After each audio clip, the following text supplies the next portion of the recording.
Today, we're going to continue our series about empty nesters. Yes. It's timely right now because we're in the back to school time, but this is evergreen. You may be in the position of emptying your nest at any time of the year. And when you are, and when you've decided that one of the things that you want to do, or at least explore, is relaunching your career and going back to work, this is the video that's going to help you, because we're going to talk about how you can do that. Yes, it's that how, Yeah, right? yeah. Once you know your why, that's a really important driver. Yeah. But the how, like what are the nuts and bolts of what I should do? So number one is to think differently about what you want to do and where you want to work. Right. Now that you're so if you've been able to afford, and we know we both took career breaks, we know it's a privilege, but it's also a sacrifice because you're pausing in many cases a career that you loved. You don't have to necessarily assume you're returning to that career though, because if you've been out 5, 10, 20 years, you're a different person. So at least give yourself the permission to step back and consider everything. Yeah, and your values have changed. Yes. And so really thinking about like what matters most to me now at this point, at this juncture in my life. That's important. In our last session, we talked about how there's a long journey between a retirement at 62 or 65 and death at 90. So you may want to be looking at something completely new, maybe something that's scalable, maybe something that's portable. My mom started a second career at 55 as a mental health. She's a MSW. She's in private practice. She's 85 now, and she's still doing it. Yes. That's a beautiful career because it's something that you can slowly off ramp on your own time. Maybe that's important to you. But the most important piece here is giving yourself permission to just rethink, clean slate.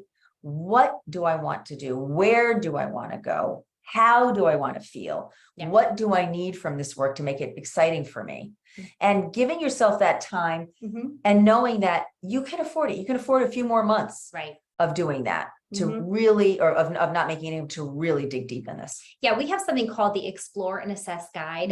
If you've been in our web, you may have already downloaded that, but we're going to link that below so that's something that you can use to guide you as you are really thinking about that part. I'm glad you brought that up because that's kind of more of the tactical. How do you do that? Right.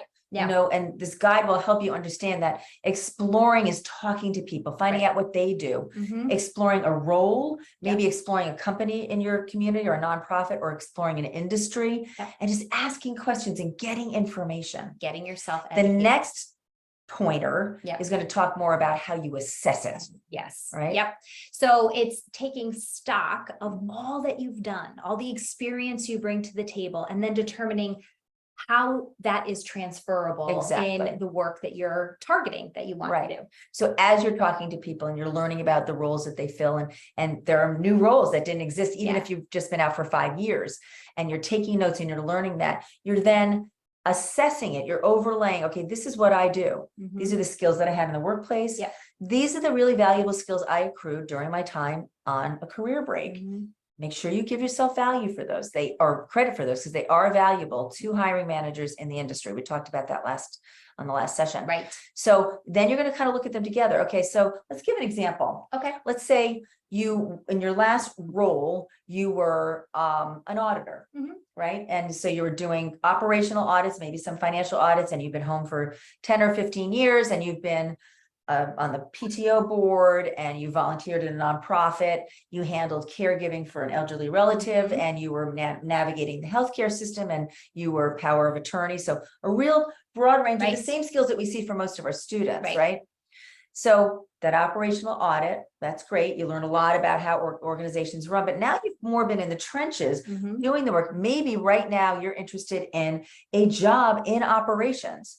When you were younger, you could audit for a good and properly running organization. So you kind of have that knowledge, but now that you've been in the caregiving role, you've run things, you've been more of the feet on the street.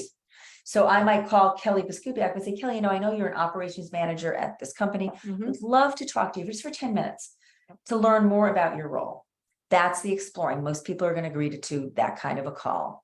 The assessing then is I take the information that Kelly gave me and compare it to what I can do and really look at, okay, this does work for me. Now, an operations job often requires you to be on site unless it's a digital job. And that might not foot with me. I might say, you know, at this point in my career, I really want to be free. I'm going to have weddings. I'm going to have grandchildren. I want to work remotely. That's the assessment. It's two parts. It's, do I bring to the role or the organization what they need, but also, did they bring it to me? Yes. And that might not have been something that you asked yourself in your last career, but you're definitely going to ask it now. Yes. Yep. So the next place to go is creating that vision and a plan. Mhm. And that plan is going to include those tools that, Yeah. you know, we all know so well, Mhm. right? So they are just Your resume, your LinkedIn profile, and a good networking plan that you're tracking, because nothing's more annoying than people get networked all the time, is to have someone network with you and then 3 months later say, hey, I want to talk to you about your job. Well, you already did. Yeah. Right. Yes. So making sure that you're tracking all of these things. And there are tons of resources out there. We have many ourselves. We have a resume gap class that's fully autonomous and remote, that is low cost, that just takes you through, how do you write a resume in 2023 or 24 or whatever year you're watching this, that has the resonance for the audience that I'm talking to, that looks current. Handholds you Yeah. and walks you step by step Yeah. how to do that. Because that can feel really overwhelming Yes. when you just throw that out there. You may not have written a resume in a very, very long time. And LinkedIn, I mean, you may not have even had a LinkedIn page. Right. Or you might have had one, but it was kind of eh. So we also have a program on LinkedIn, and we have videos on this platform on LinkedIn and resume. So make sure you use the free resources that are available to you. Use your network for advice too.